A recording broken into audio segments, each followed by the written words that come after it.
The Brotherhood's siege is in vain. I am Dracul, Prince of Darkness. Hello there, Seraphim17 once again. This is my Castlevania Lords of Shadow 2, Prince of Darkness difficulty walkthrough. We are going to be heading from the City of the Damned, which is this ugly looking wreck of a castle we're in at this moment in time, and we're going to be making our way towards the Science District. We've just been given the ability of the Chaos, and we're now being introduced to absorbing the blood to get Chaos magic back. All pretty standard stuff. If you played the previous Lord of Shadows, all of this will be reminiscent. And the only real changes to the powers is that there's a handful of moves that are absent that were in the previous game, and the one that stands out the most to me was one of the Angel Wing abilities. This is pretty funny. Did you see me do that badass recovery then when I was about to fall? Well, I don't do it this time. I was a little bit too slow, and that took 50 life off me, which is pretty much harder than the boss was hitting. So my biggest enemy in this game is myself, which is kind of frustrating, but I should really pay more attention. But in the previous game, when you had the double jump, you could turn on the holy magic, you could double jump at an enemy, and the waft of the wings stunned them for a period of time. And in that period of time, you could charge up a punch, you could do a handful of different things, you could do a lot of damage, and it worked on bosses as well, because I remember doing it to the crazy gravedigger guy, and it worked a treat against him. And it just isn't in this game. So the magic is almost identical, minus a couple moves that just aren't there. And obviously the influence of the sub-items, which in the previous one, the sub-items were valid and useful in kind of weird and obscure ways, but they didn't affect the game too much, perhaps except the crystal, which was insanely powerful. On this game, when you throw the daggers, when you have the magical abilities, they do give you something special, which I do think is a nice addition, and it also adds to the traversal and the elemental puzzle stuff. But this is a fat dude. I think these guys are called jailers, because I was just doing a challenge on the Kleidos challenges, which it's nice to see that whenever a developer puts challenges in the game, they somehow manage to completely miss the point of challenges and suck all the fun out of the game. It's great how they, without fail, the challenges are always something really cheesy and not very fun. And I can say, having done nearly 3 sets of them, and there's only 4 sets, that only a handful of them are even remotely challenging. The rest are just bullshitty, because it's really dumb stuff they've got you doing, dumb stuff that isn't fun. And I was going to cover them in videos, but I had so little fun doing them myself that I don't think people will really need them that much. Because the tough ones are literally silly ones. For instance, there's one where you've got to freeze a person and damage it only when it's frozen. And to freeze it, you have to hit it 3 times with the ice projectile. And then it's frozen for 3 seconds. And 3 seconds is barely long enough to do any damage to it, so it's an incredibly laborious fight. And I don't understand who designs them. I don't understand who thinks they're fun, and I don't understand who they're for. You know, I don't think anybody who's playing these trials is going to really come back to them all that frequently, because they're just not enjoyable. I would have preferred boss rushes, you know, boss rushes with restrictions and just fun things, but it's just not what you get. And one of them, well, I say one of them, a lot of them involve waiting on the lucretiousness of the AI. And they're random. They're completely random. And I was playing it earlier with my girlfriend, waiting for a dude to strike me because I had to sync block as a requirement, and he didn't attack me. And I'm playing on the hardest difficulty, and the enemy's not attacking me, and it doesn't gel with me, this concept of asking to be attacked in a game, because the AI is just that sporadic. And it just makes a lot of those challenges not very fun.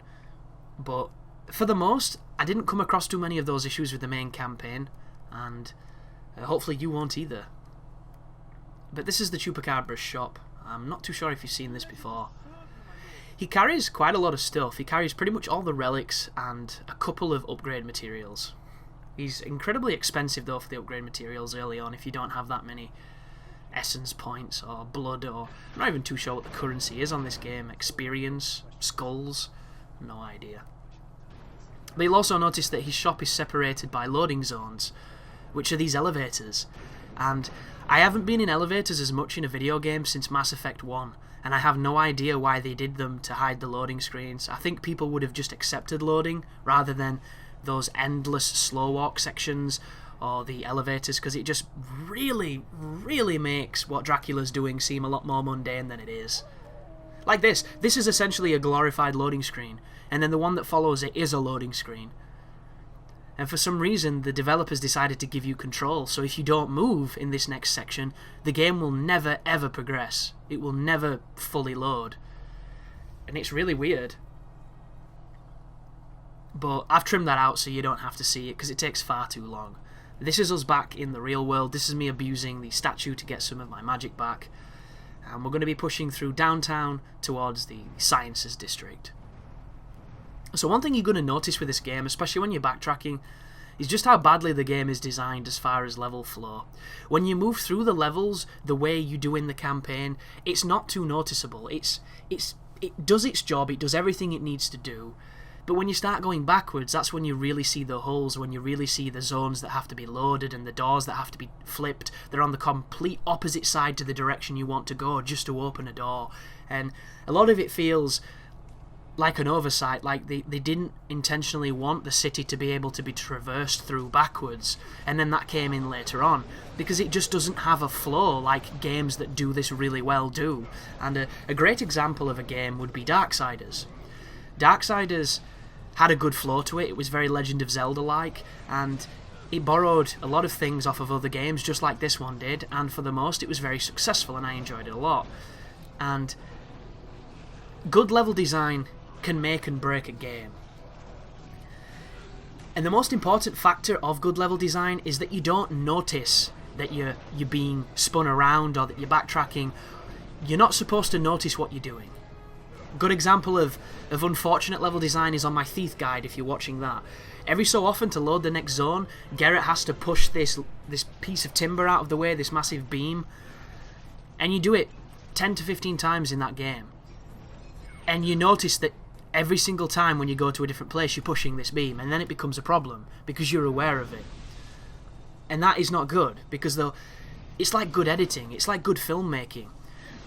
Good cinematography is the kind of stuff you don't see because it's so natural on your eye, you just don't pick up on it. You just look at it and you think it's beautiful. Good editing is edits that you don't notice, unless you're editing minded and you're looking for the cuts and you're somebody who edits yourself and you appreciate it, then that's slightly different. But just in a complete layman term, if you don't notice it, then it's good. And it's the same with games design. The moment you start to realise what you're doing or to realise the repetition is when something falls down. And this game suffers massively from that. Even though, some people might think that the combat's repetitive. But if you like the combat and you're interested in these kind of games, you can probably put up with it because that's why you're here. But things like loading zones and just pathfinding and level flow are things that even someone who's a devout fan of this will have to say are not as well tended to as they needed to be for the experience to be as good as it deserved to be. At this moment right now, I'm doing the sync blocks, but you need to be careful when there's a group of enemies around you, because these generic monster things that you fight a hell of a lot in this game are very aggressive. They'll often attack in sequence, and a lot of the times you'll have one person slightly behind his buddies, so when you sync block and go to attack, you'll take a big old chunk of damage. So you want to be aware of your surroundings and make sure you never riposte until you're safe to do so.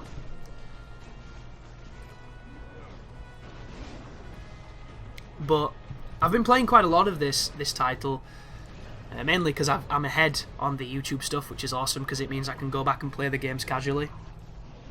Because I do have to play through them quickly to get the guides out, which I don't mind because that's kind of the pace that I normally play. The second playthrough is a little bit more forced, but at that point it almost becomes like a test, and I enjoy the test I put on myself with it. Because when you capture something, I don't know if you've ever had the experience, but you want to do good stuff. You don't want to capture shit. Nobody wants to make bad videos.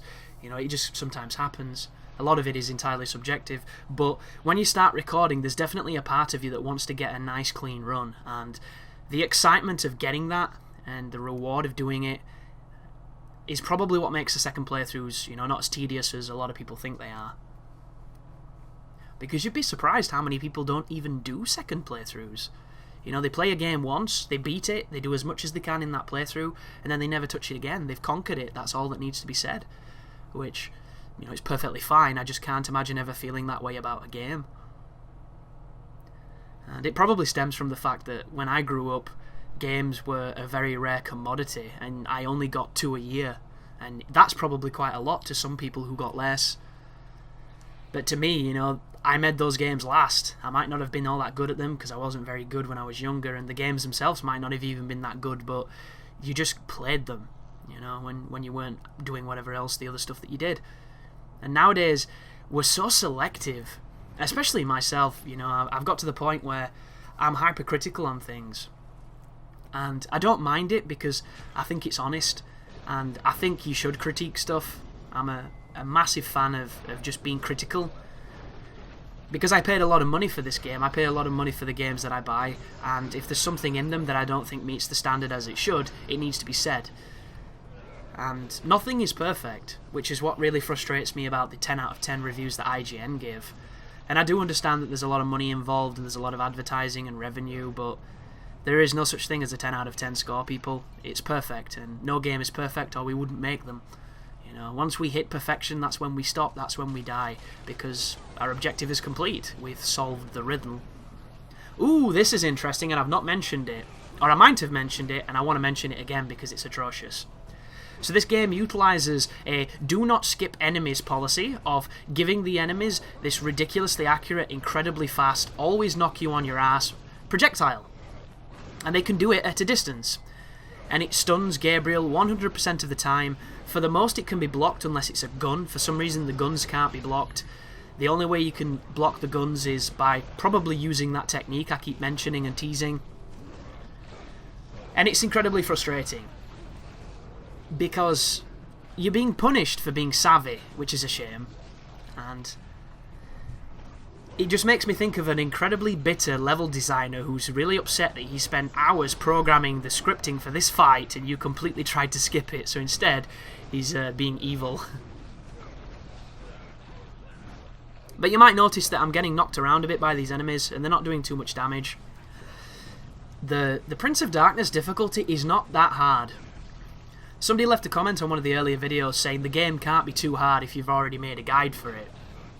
Which, I suppose there's some truth to that, but at the same time there's a couple of things you need to bear in mind. When you beat a game and you replay it and you skip the cutscenes and you know exactly where you're going, you can beat it incredibly fast. When you've already done it, on a high level of difficulty, you've already adjusted, you've already got past the learning curve, you've already picked it up. And the only real challenge left at that point is your patience, or the additional difficulties of the next level, if you had to unlock the difficulty. And right here, this is me making a silly mistake. You have to throw a dagger at that box, or you cannot climb past the electricity. And I just forgot to do it, so you got to see a couple of fails. So, recording the walkthrough is probably the easiest part. The hard part is the first playthrough, because first playthroughs, by their very nature, are quite challenging. And I got quite fortunate with the games this time. I got Thief early, so I could start playing that early, and I did get this quite early as well. So being able to knock the guide out quickly is more of a result of the game being not too challenging at times, quite short when you play it the way I played it, and I got the games early. So I'll never ever sleep on a difficulty just because the videos come out quickly. Some of the most difficult videos are the ones that came out quickly. Just because I'm a stubborn kind of person, and when a game beats me, I don't stop until I beat it back. And sometimes it can be tough, other times not so much. But thank you for watching, I hope the guide's helping, and you take care now.